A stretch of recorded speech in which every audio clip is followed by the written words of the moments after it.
Elsewhere, a hero in a red cape muses to his assistant. Most of what is said could be declared the ramblings of a madman. However, one thing is for certain. He is sick and tired of all these work meetings. "Richard," he calls out to his assistant. "Compose message. Begin. Dear cousin, I hope this finds you in fair weather. Due to unforeseen circumstances, I am unable to attend your baby shower as I had promised. I am the ruler of all things. Star stuff, implosion, and one's understanding of the words courage and valor. Master of the hopes and dreams sewn into the tights of supermen and superwomen. Lord of the stratosphere, where the radioactive can render you blind or imbue you with the senses of a jaguar. I am God of that. Because God is dead. I bashed his brains in with a brick, and they scraped him off the pink marble floor, disposing of his body unceremoniously in a dumpster.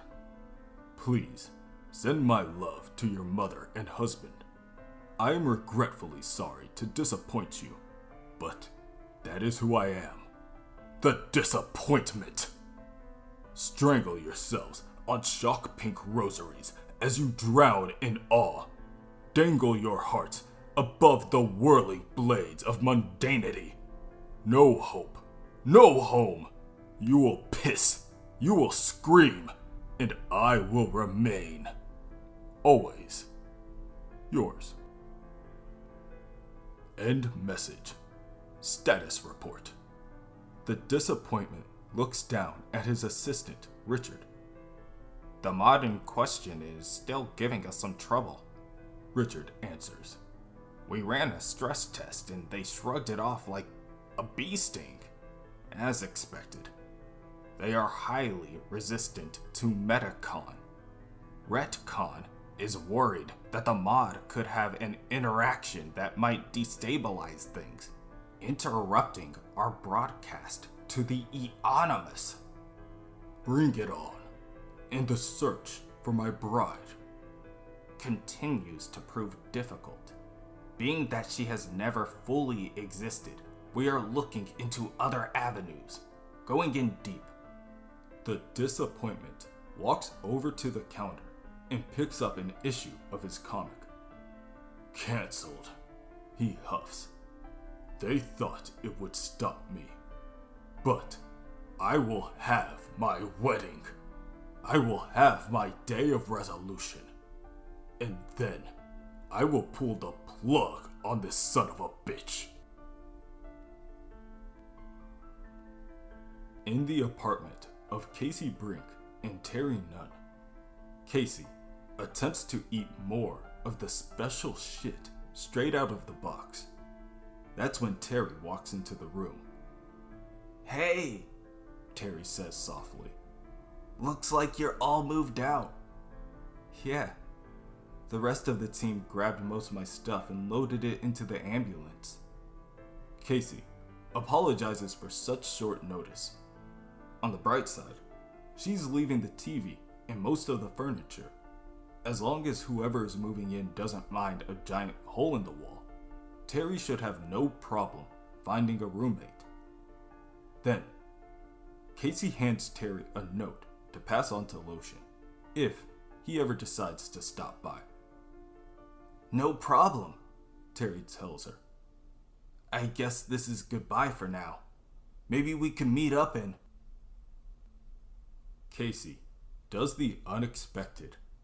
Again, she leans in all the way and kisses Terry.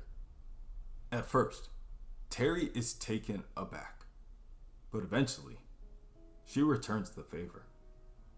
Casey's passion quickly takes over and she steps forward and attempts to press Terry against the wall.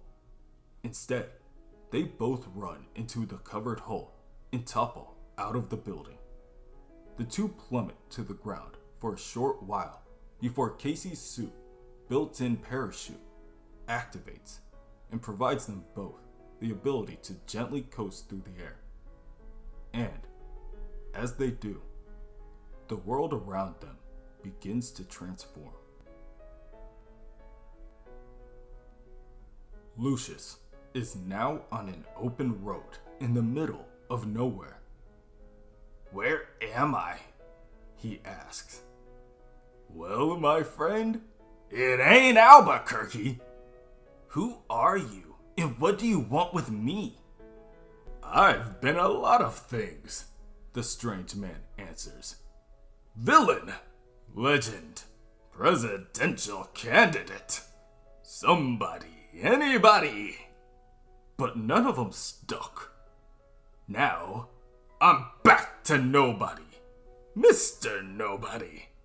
I led a group of weirdos who made life more interesting for a band of wet blankets we call the Doom Patrol. Some people called us criminals, but I call them short on vision. We were called the Brotherhood of Dada. "Dada?"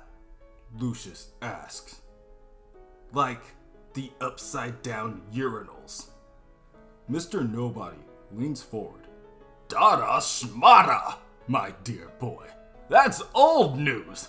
If we're gonna make a comeback, it's gotta be fresh. Everything, everyone, unwanted, unloved, unknown, they come to me.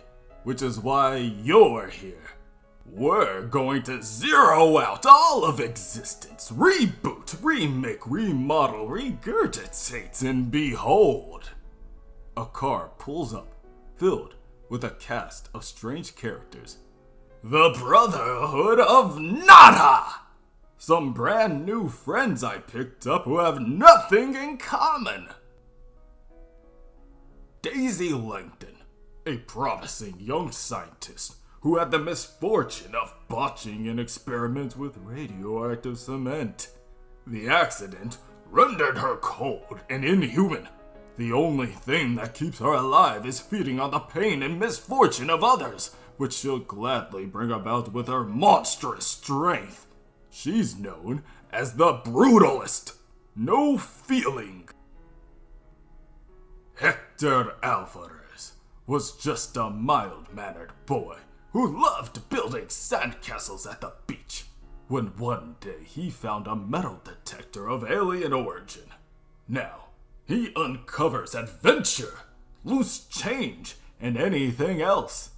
Wherever he goes, he's Hector, the boy detector. No hiding. 50% Chad!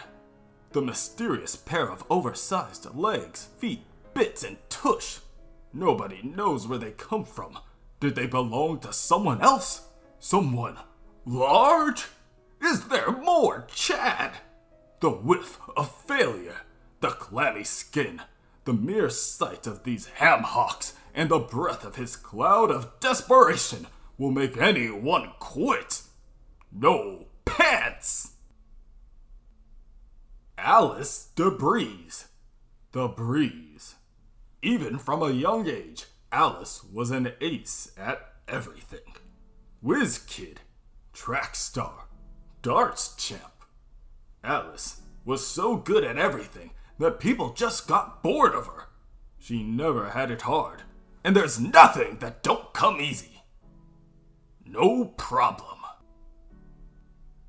And you, unloved, unwanted, uncooperative, the great Ludini, the teenage nothing, the most powerful wielder of gonzo sorcery this side of Cramelot. Right now, there are millions of people out there eating a mostly all-natural food additive that will 110% screw up their entire existence once I give the high sign. You, me, the rest of these jokers, giving reality a well-placed kick to the teeth and starting it over. No rules, no parents, no classical music. What do you say, kid? Lucius, looks down and examines himself. He's now in a full magician's getup. He shrugs and climbs into the car.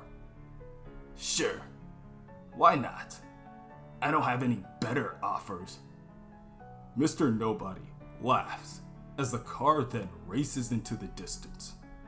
Onward, he bellows, to the city where my daughter awaits. The next morning, within the Reynolds house, Valerie walks into the kitchen and finds a package waiting for her. The label on the package reads, Artists, Sculpting Clay. And on top of that, a note, which reads, Shape what you dream. Valerie gazes at the words on the paper in disbelief. That's when Sam enters the room. Not that you need to brush up on your skills, but there's a week-long sculpture retreat, immersive, out of town, and I cleared out that little office I never use, so you've got... Oh! Valerie lunges forward and wraps her arms around Sam, catching him off guard, and tells him she's not going anywhere. They'll figure things out together, and the things they can't, well, she'll just go find someone to talk things through with. And what the hell are you wearing? Sam looks down at the picture of Beast Boy on his t-shirt. Oh, this? Lucius and I used to watch this show before he got hardcore. I still kinda watch it now. This guy's my favorite. Look, Val, we're all here for you. And when you need space, just say the word. But, just so you know, we like having you around. I like being around, Valerie confirms. I better talk to Lucius. Valerie gently knocks on the boy's door before entering, and when she sees what's inside, she can't help but gasp. The room is a mess. All of Lucius's personal items and belongings are broken and scattered across the area. But, strangely enough, some of the items are put together so meticulously that they read out, "Thanks for nothing."